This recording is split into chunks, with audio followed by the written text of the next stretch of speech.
Section 10.2, we're going to continue our discussion of parametric equations. And we were talking about last time these equations that depended on a parameter t, or another variable. And I wanted to take a minute to kind of join what you've done in Calculus 1 with what we're doing with parametric equations. So in Calculus 1, you learned how to calculate the slope of a curve. You guys remember that? Excellent. I'm so glad. Thank you, Michael. And when we were working with parametric equations, we'd like to be able to also find a way to calculate the slope of a plane curve. In particular, dy dx, the slope at a point A, is found by taking dy dt at a point C divided by dx dt at a point C, which is the same as y prime of C over x prime of C.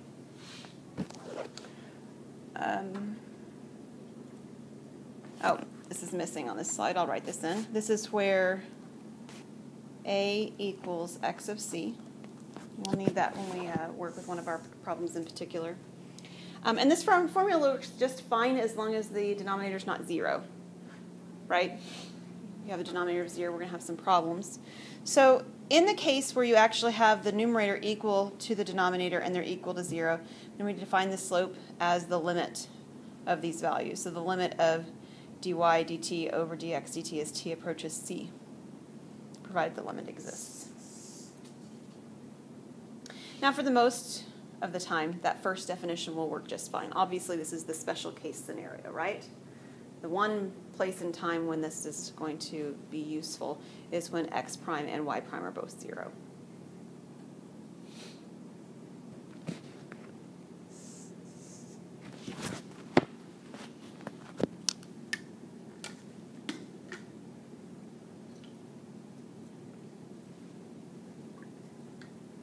You guys ready to take a look at an example? All right, so we're going to find the slopes of the tangent line to the given curve at the indicated points. The first one actually gives us a t value. That is, it's pi over 4. It's an actual t value. So this is the x is cosine of t and y is sine of t, and we're going to need the derivatives of both of those. So let's find those to begin with. What in the world is x prime of t?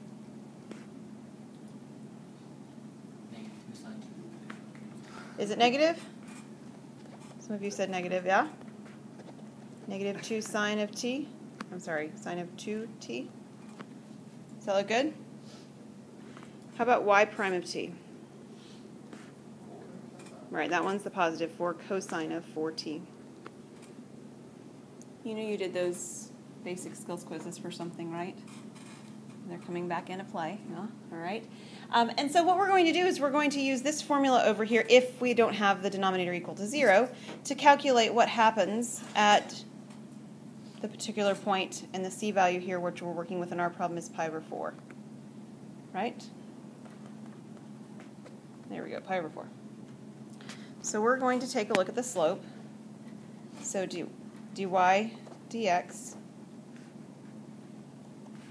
is going to be negative 2 sine of 2 times pi over 4 over 4 cosine of 4 times pi over 4. All right, so what is, well, let's do the part in the middle. We've got 2 times pi over 4, which is actually pi over 2. What is the sine of pi over 2? That's 1. All right, and the denominator over here, what is 4 times pi over 4? Pi. So we've got 4 times, what is the cosine of pi? Negative 1. So what is, whoops. What is negative 2 over negative 4? 1/2. Oh, I'm sorry. I wrote that upside down, didn't I? I did that before. You know what? I can fix that really quick. Just watch me.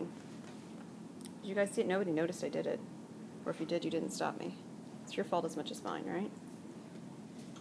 Sorry. You were wondering.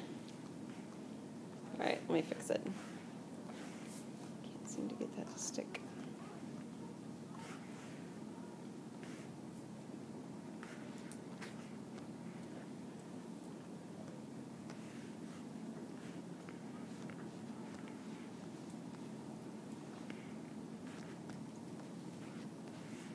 All right, let's put this in here right. So we had 4 times negative 1 over negative 2 times 1, which should give me a positive 2, right? That's what I was supposed to get. I'm sorry. All right, so the slope is actually the value of 2 at the t value of pi over 4. Now, notice what I didn't do here. I don't know if you were aware of it or not, but I didn't put a value in right here because the value that goes in right there is actually not pi over 4. Did you catch that when we looked at that definition? This is A and these are C, and that's the definitional part that I wrote over here to the side to remind you, is that the x value is going to be whatever the c value was at the x coordinate. So if we wanted to put a particular value in, you don't necessarily have to on the particular problem. I just want you to be aware that pi over 4 is not what goes there. Okay? All right, let's take a look at the problem given a different way. Part B doesn't give me a t value.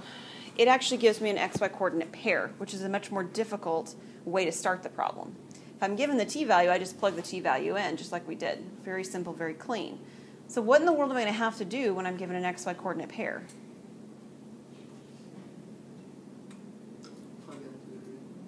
Plug it in the original for what purpose, Cameron?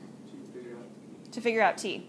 Now, if I weren't dealing with sine and cosine, that would be nice and clean. For the most part, I'd be able to plug it in and just be able to get one t value out of it, right? Especially if I had something like linear or maybe even a quadratic, something like that. I'd be able to get 1 or maybe 2 values out of it for a quadratic. This is sine and cosine, though, which means I'm going to need to plug it in both equations in order to figure out what's going on. So I'm going to actually have to use both of the equations to figure out what in the world my t value is. So we will do that one at a time, just like you said, Cameron. We're going to plug in for x the square root 2 over 2. And we're going to do it for y here in a moment. But let's actually solve these one at a time. So where, let's say it that way, where in the world does the cosine values equal to square root 2 over 2? I'm going to move this over here on this other side just because I like it better. Pi over 4, that's right. Where else? It's not just at pi over 4, right?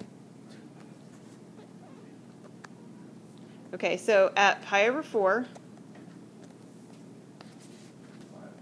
5 pi over 4, that's the number I want. What would the next one be?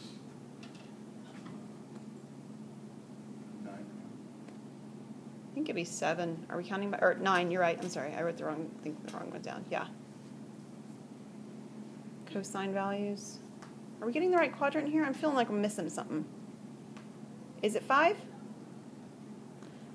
Let's take a step back. Your pi over 4 is good, but I think we're missing the quadrant. Cosine, which quadrants is cosine positive in? Yeah.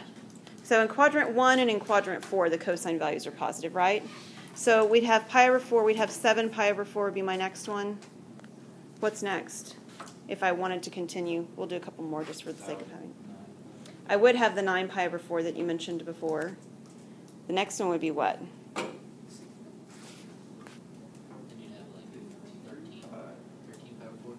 I think it's 15.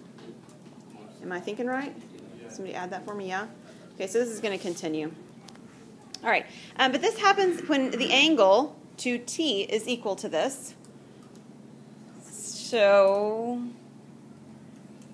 that's not t, right? So what do I have to do to solve for t? Yeah, so these are all going to end up being over 8. So this is pi over 8, 7 pi over 8, 9 pi over 8, 15 pi over 8, and so on. Unfortunately, that's a lot of values, and hopefully some of them will get narrowed down. We'll see when we look at the y value. So we're going to do the same thing with y. So we're going to look at when the sine of 4t value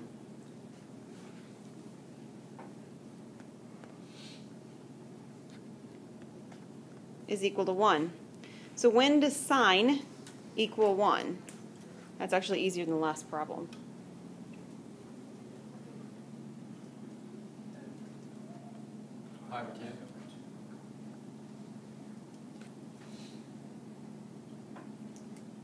Where else? Will it be at 3 pi over 2? I mean, we'll get negative 1 there, so we want the positive 1. So what would the next one be? 5 pi over 2. Will 7 pi over 2 work? But then 9 pi over 2. We'll do one more just since I did 4 on the last one. 11 pi over 2 won't work, but then 13 pi over 2 would. Okay, and again, it continues on. This is every whole pi value, actually, right? I'm sorry, every whole 2 pi value. All right, and then I need to solve this for t, so we're going to divide by 4, so they're going to all end up being over 8 as well.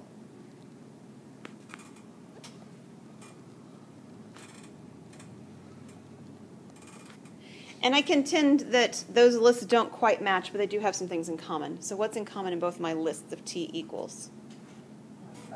Pi over 8, 9 pi over 8. And there will repeat again, right? So how far are these values apart? How far away are pi over 8 and 9 pi over 8? They are pi apart. So you'll maybe remember from trig the way that we would express this is pi over 8 plus k pi. This happens every pi, and k is an integer. We'll specify that.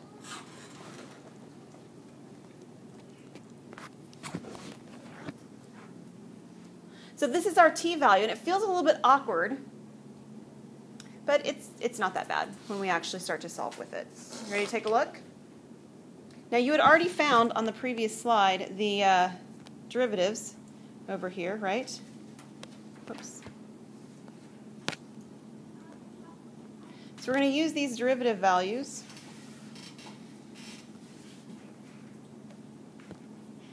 And we're going to evaluate them at the t value of pi over 8 plus k pi. So I've got dy over dx. The y values, we'll get them in the right order this time, or I will. 4 cosine of 4 times pi over 8 plus k pi over negative 2 sine of 2 times pi over 8 plus k pi.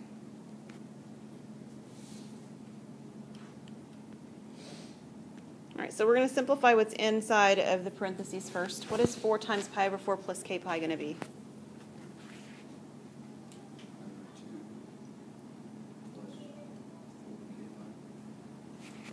Okay, I was going to try and cram this in. I think I'm going to run out of space. Let me just try it on the next line. 4 times the cosine of pi over 2 plus 4k pi. Did I get that written right? Okay, I don't hear any complaints. So then I've got negative 2 sine. What's this one going to be? 2 times pi over 8 plus k pi. What is that? Pi over 4 plus 2k pi. All right, now let's recognize what's really happening at the 4k pi and the 2k pi. What is happening? It's just a full rotation or 2 rotations in the case of the 4k pi, right? But it puts you back at the exact same location you were before. Do you guys see that all right? So you really are only getting one value. That value you're getting is the value of whatever happens at pi over 2 and whatever happens at pi over 4 for the numerator and the denominator respectively. So those values are going to be the same. You can't take it out, but it's going to be the same value. We can sort of ignore it in the sense of finding what the value is, because we're going to get the same value whether we calculate it at pi over 8 or whether we calculate it at pi over 8 plus 4 pi or pi over 8 plus 8 pi and so forth. Yeah. So let's think about what value we actually get then. What is the cosine value of pi halves?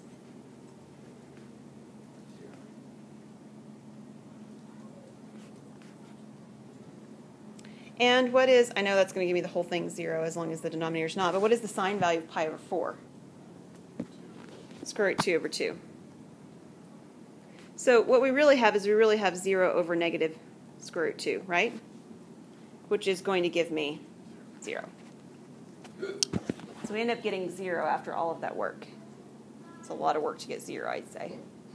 But I've done more work to get 0, and you probably have as well, haven't you? Yeah. All right, let's take a look at another feature that we often look at when we're in Calc 1 that relates to derivatives. Theorem 2.1, suppose that x prime of t and y prime of t are continuous. And if we have a curve defined by the parametric equations x equals x of t and y equals y of t, then if the y prime of c equals 0 and x prime of c does not, we have a horizontal tangent line. And likewise, if x prime of c equals 0 and y prime of c does not, we have a vertical tangent line. And just look at the equation and you know that this is what happens. Your equation says we've got dy over dt, I'm sorry, dx, get the right thing in here, dy over dx. And this is found by taking y prime of t over x prime of t. So this is slope here, right? We're looking at the slope. So if I want the slope to be 0, I need the numerator to be 0. All right, that's what a horizontal tangent line is. It's the slope of 0.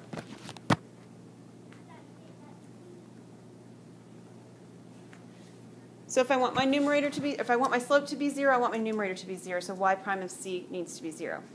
Second one, if I want a vertical tangent line, that means I need a denominator that is going to be 0. So that's exactly the x prime of t. Vertical tangent line, like asymptote. You're thinking about something like an asymptote potentially.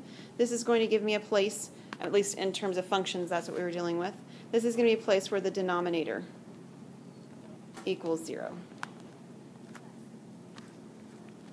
Horizontal tangent line, numerator equals 0. Vertical tangent line, denominator equals 0. Now, calculation of those things is actually pretty easy. Okay, you ready to take a look? We're still writing, I'm sorry. Let me give you a second.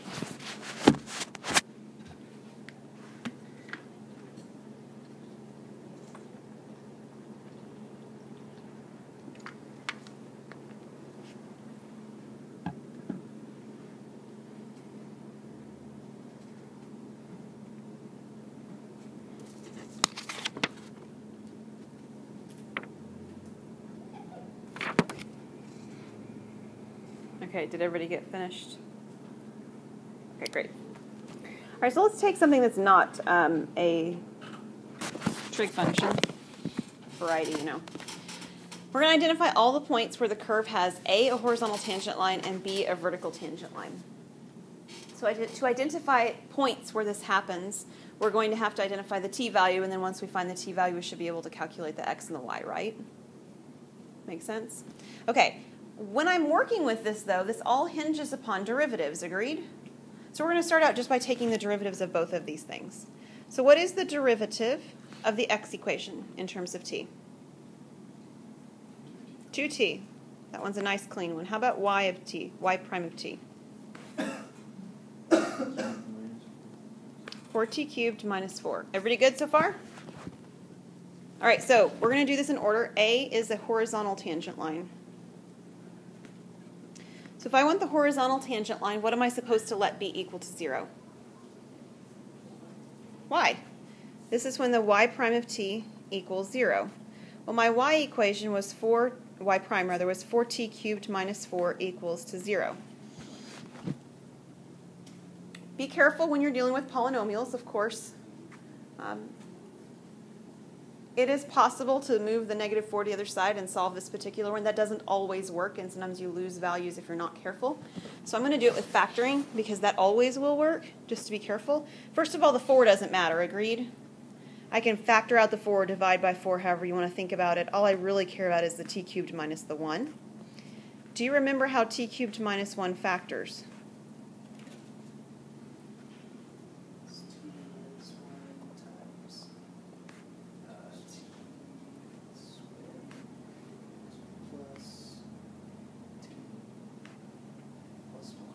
Very nice. Good job. Since this is the sum of cubes, or difference of cubes on this one, right? So the way that difference and sum of cubes works is that the first factor we write down as a binomial. The binomial looks like each of the two pieces of this perfect cube, basically, being cube rooted. So t cubed rooted is t, 1 cube rooted is 1, and it keeps the sign the same. So if this had been addition, it would still be addition. Because it's subtraction, it's still subtraction. The other piece, the outer edge of my trinomial, is the t squared from the first t. So whatever we had here in the binomial, it's squared. Whatever the second term is in the binomial, in this case it's the 1, it's squared at the end. And then the middle term is the two values that are multiplied together. And then whatever sign you didn't have here, you have in the middle here. So if this is subtraction like ours in the middle, it'll be addition right here. That's how that works. Okay, that's a perfect or a sum of cubes, and this one's a difference of cubes. I'm sorry. So if I look at where this thing is equal to 0, where does this equal 0? At t equal 1, right? This value right here, this part of it, the t squared plus t plus 1, will give me imaginary solutions, which is great, but we're not working in the imaginary system right now. Right? We're not working in the complex number system. We're working in real number system. So the only answer I actually get is at t equal to 1. But I'm supposed to be getting the point, right? So I actually want the xy coordinate pair when that happens. So my x value is going to be 1 squared minus 1, which is giving me 0. And my y value is 1 to the 4th minus 4 times 1, which is negative 3. So this is happening at 0, negative 3. And we'll verify with the graph when we're done just to make sure we haven't made a mistake. We should be able to see this particular point and say, yes, there's a horizontal tangent line there. Calculator can help you with that very well. All right, let's do the vertical tangent line. So when are we going to have a vertical tangent line? What was that? Yeah, when the derivative of x is equal to 0. What was my derivative of x? 2t. So where is 2t equal to 0? At t equal to 0. And I need to find the x and y. So x is equal to t squared minus 1. So this is 0 squared minus 1, which gives me negative 1. And the y value is at 0 to the 4th minus 4 times 0, which gives me 0. So this one is at negative 1, 0. Okay. This is pretty clean. Yes, Joel? Can you do that on the calculator, like graphing it? We're going to graph it on the calculator and verify our solution, yes. The problem is if this is whole numbers, which this one is, it'll be really easy to see it and it's very clean. If it were in fractional terms, we would have to sort of say, yes, it's approximately what we're expecting, which could happen if you're dealing with trig functions pretty easily because those have pi's involved, right? Yeah. All right, so grab your calculator. Let's take a look. I'd like for you to graph this equation, or this parametric curve. I'm saying it wrong. This planar curve with parametric equations. There we go. At x equals t squared minus 1 and y equals t to the 4th minus 4t. Let me get out my calculator too.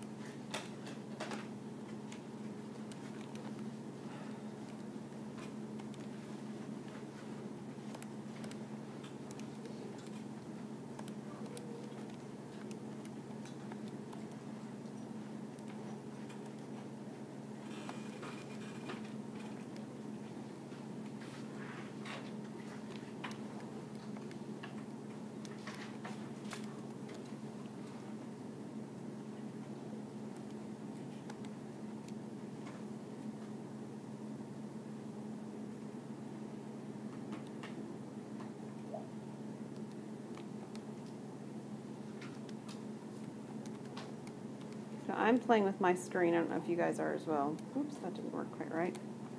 All right, did you get a funny shape? What did your shape sort of look like? I think it kind of looks like, mine looks like a boomerang. Does yours look a little bit like a boomerang? No? Okay, what kind of t values are you guys using? Let me start there. Okay. I narrowed mine down just a little bit, so try something maybe like, I did mine first at negative 5 to 5, and then I actually narrowed it down to negative 2 to 2, because you're not getting any different of a shape with either of those. So if you narrow it down a little bit, you can use that zoom fit feature on your calculator as well. So go with like negative 2 to 2, and then zoom fit. And there's no special reason why I chose that. I just saw something happening very quickly, and I thought I need to slow it down some, and I needed to narrow it down some. The curve that I'm getting looks something like this. It's a little more pointed at the end, but I don't know, something like this.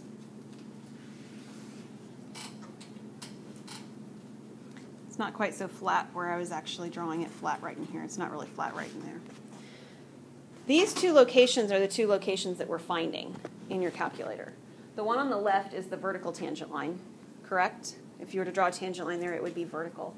And the one on the bottom is actually the horizontal tangent line, which is the one you're used to seeing when we've worked with functions before.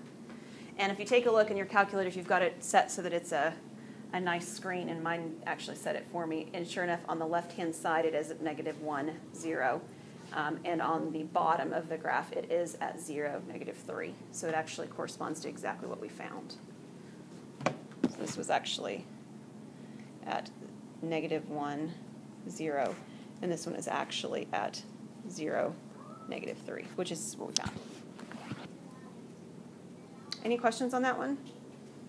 You don't have to graph it. I just want you to be aware that your calculator can at least give you some kind of a verification that you didn't make an error, and that's kind of a nice feature. All right, let's take a look at another question.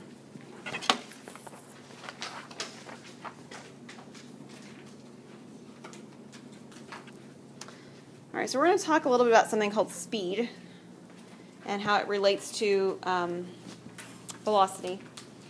So recall that the position of an object moving along a straight line is given by the differentiable function, f of t.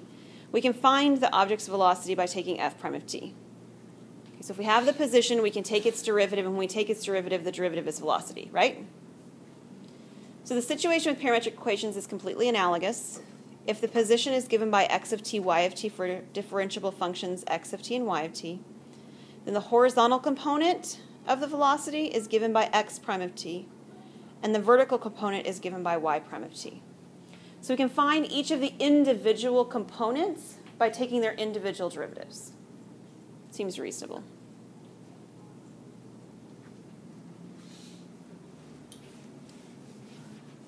Okay, can I go to the next slide?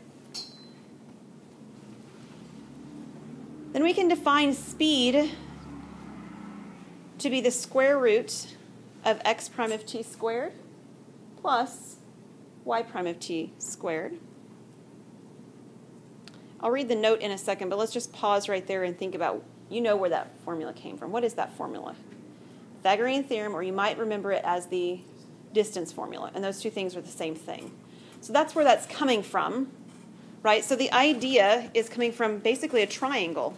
Right? So if I've got this horizontal change and I've got this vertical change, then the overall change is what's happening along this straight line right here. And I get that exactly from finding a triangle, which is the distance formula. That's where this is coming from. All right, from this, do note that the speed is going to be only 0 if y prime of t and x prime of t are both 0. So if I have both of the individual derivatives 0, then and only then will I get the speed to be 0. In this event, we would say that there is no horizontal or vertical motion. All right, so we're going to take a look at an example of this. Again, we're going to do something that's not trig, although there's nothing special about not using the trig. But we're going to take the equation x equals 40t plus 5 and y equals 20 plus 3t minus 16t squared. Parametric equations for the position are given.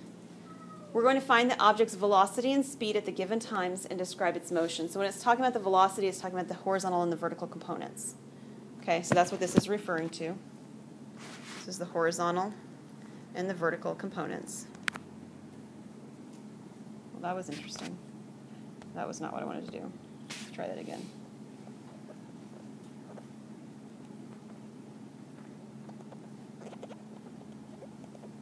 All right. Okay. Just like on the last problem, oh, I know what happened then, didn't I? I just switched to the other slide. They look identical. All right. Just like on the last problem, what am I going to do first? I need derivatives. So we're just going to find these derivatives, and they're very nice and clean on this particular problem. What's the derivative of x? 40, good. And the derivative of y? 3 minus what? 32t, right. Oh, yeah. All right, so we're supposed to be finding the object's velocity and its speed, and we're supposed to be doing it on this particular problem at a time equal to 0. All right, so what are we going to do to find its components of velocity? What do you think? Plug in what value to what? The t value, which is 0 on this one, into the derivatives that we found. So my horizontal component would be using the y equation, right? Yeah?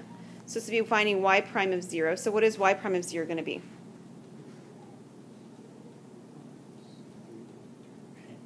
3, thank you. And how about the vertical component? Did I write it down backwards?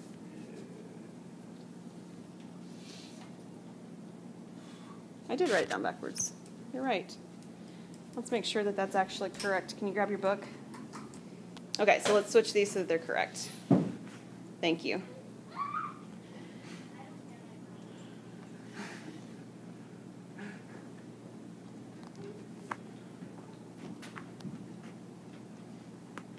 All right, so x prime of 0 is what? 40. That one's going to be the same no matter what. And then the y prime of 0 for the vertical is 3. Yeah, that makes sense. Sorry, I'm flaking out with the hallway stuff, I think. All right, we found almost everything we're supposed to find. We're also supposed to find speed. So how am I going to find speed? What do I do?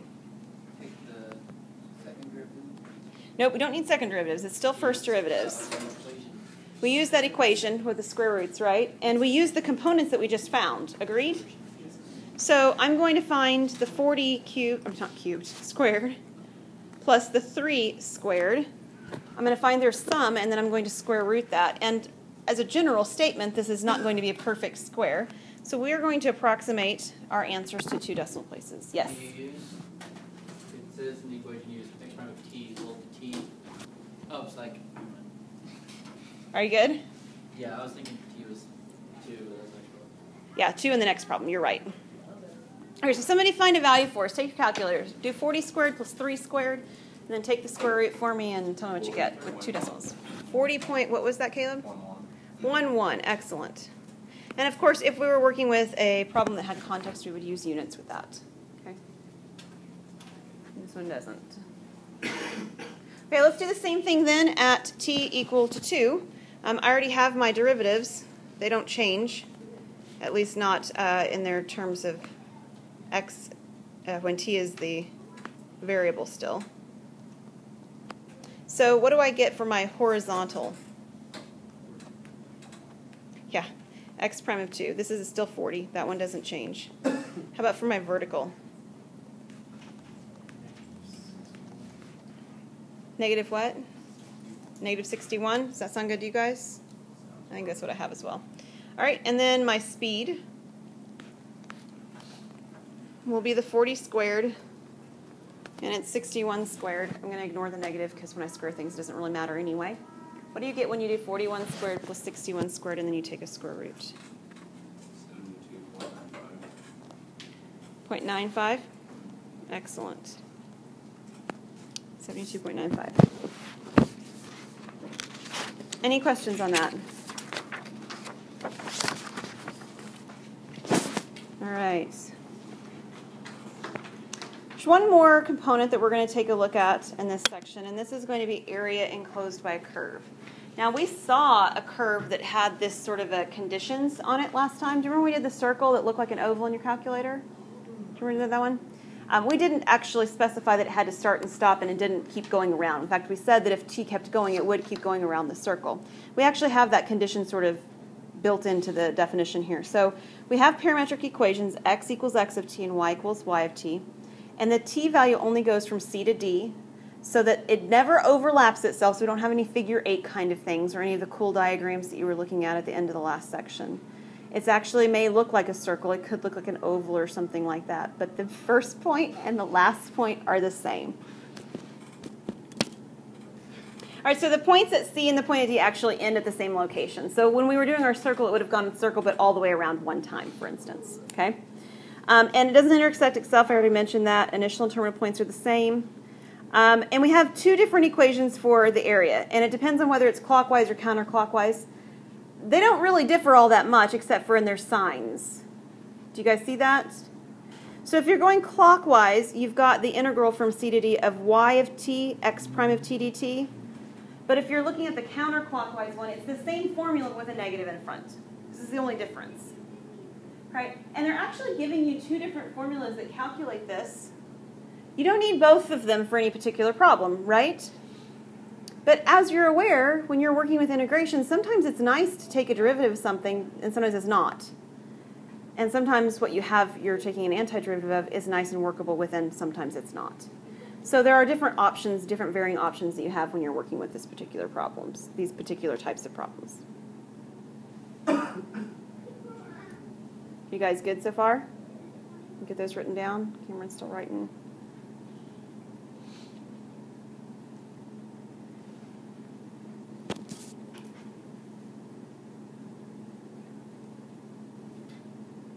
right, so grab your calculator if you would.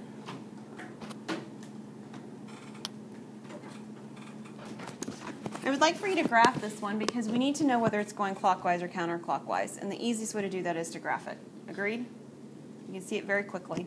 So if you'll put these particular points in, or these equations in, and then when you're graphing it, you're going to start at pi over 2 for t, and you're negative pi over 2 for t, and end at positive pi over 2 for t. And what we want to know is we want to know if the graph is going clockwise as it graphs or if it's going counterclockwise. What is it, or t-step T-step, I usually leave it at about 0.1. That usually works. If it doesn't work, you'll know pretty quickly. Either you'll get a graph that's not smooth because it's jumping too quickly, or it may take it forever, and you're going, would it ever stop graphing? And you'll know that you could need to stop your graph and try something different. Is that okay, Joel? I just had an undefined variable when I grabbed it. Okay. Let me take a look at what you got.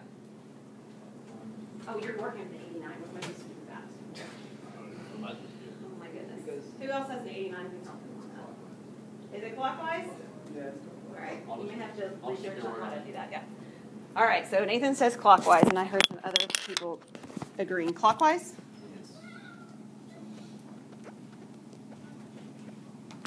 Okay. So if it's clockwise, we're going to pick one of those clockwise formulas, and we need to take a derivative of something. Now, I don't know that it really matters which one we take a derivative of here. Agreed? They're virtually the same in terms of taking a derivative. So which one would you like to take the derivative of, x or y? Somebody pick one.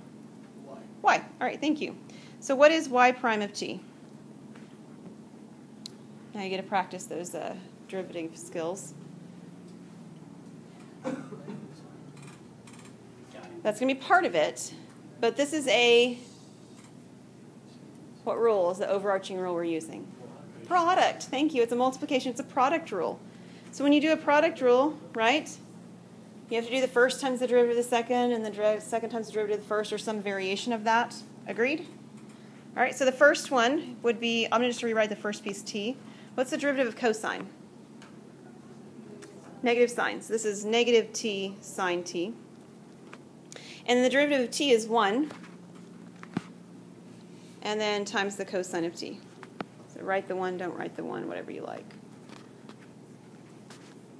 Kind of annoys me to have it there, so I'm taking it out. All right, so I'm supposed to find the derivative from negative pi over 2 to pi over 2 of this y prime of t. Which formula am I using? Clockwise. So I'm using this formula, right? And if we found y prime of t, then we're using the second half of this formula. Is that correct? So we've got the negative in front. So this is area equals, just for clarity, I'll write it in. Negative the integral from negative pi over 2 to pi over 2 of y prime times x. So x is t sine of t.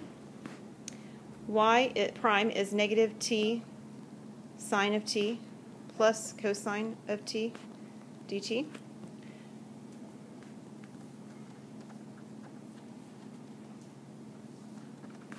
So this is actually negative t squared sine squared of t plus, t sine of t cosine of t dt.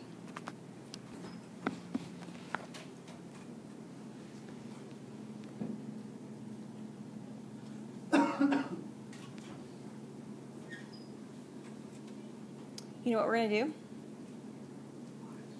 We're going to use our calculators to solve this for us. Okay? We're not going to worry. We would need integration by parts. Agreed? To deal with this. We would also need power reducing formulas probably for the sine squared. We're gonna take a bye on doing that at the moment. We're not going to deal with those. So if you've got something that you can take the antiderivative of, please do. If you've got something that's a mess, and this one certainly qualifies, we're just going to use the calculator for that. You can actually change this. I'm not sure if this will work in parametric. I did not try on the calculator. I just turned mine back into a function notation and did it from there. So that's what I'm going to suggest we do real quickly. Take your calculator. If you want to, you can distribute this negative through as well. So we could make this positive and this a negative so that we don't have all the mess of the negatives going on. So if you take your calculator, if you turn the mode back into function mode, I think you guys are probably all aware of how to do this, but just in case you're not, I want to make sure that you are aware before you leave. In your y equals, you can enter all of these as x's. So this can be x squared sine of x quantity squared, which means you probably have to put your sine of x in parentheses as well as just the x being in parentheses and then square it. And then minus x sine x times cosine of x. So just a show of hands, who's used inderiv before? Okay, so not everyone has. Tally, Caleb, have you guys used inderiv before? Yeah. Tally, you haven't. Who else? Nidra, have you used inderiv before? Yes, I think we did in Calc 2, didn't we? Okay, anyone else not used inderiv before? Hannah, you haven't? Okay. All right, so in your regular screen, after you've entered that into y equals in the function notation, if you hit Math 9, it will say, I didn't mean inderiv, I meant function integration. They're the same thing, though. They use the same tools. So if it'll come up with function integration, FNINT. The notation for FNINT is for it to say this. So FNINT is what's going to be on your calculator screen. You're going to put a parenthesis. You need to tell it that you want the equation that's called y1 because that's where we plugged it in. The way you get to that is you hit vars, which is right beneath all of the arrow keys. You go over to y vars. These are variables, right? The y variables. We are working right now with a function, so we're going to enter number 1, and we're going to enter y1. So it pulls up y1. After that, you put a comma. That's above the 7 key. You put an x. You're telling your calculator my variable is x. And you put another comma. You put in the lower limit, which for us is negative pi over 8. I'm sorry, not 8, 2. 8 earlier. Negative pi over 2. And you put in your upper limit, which is pi over 2.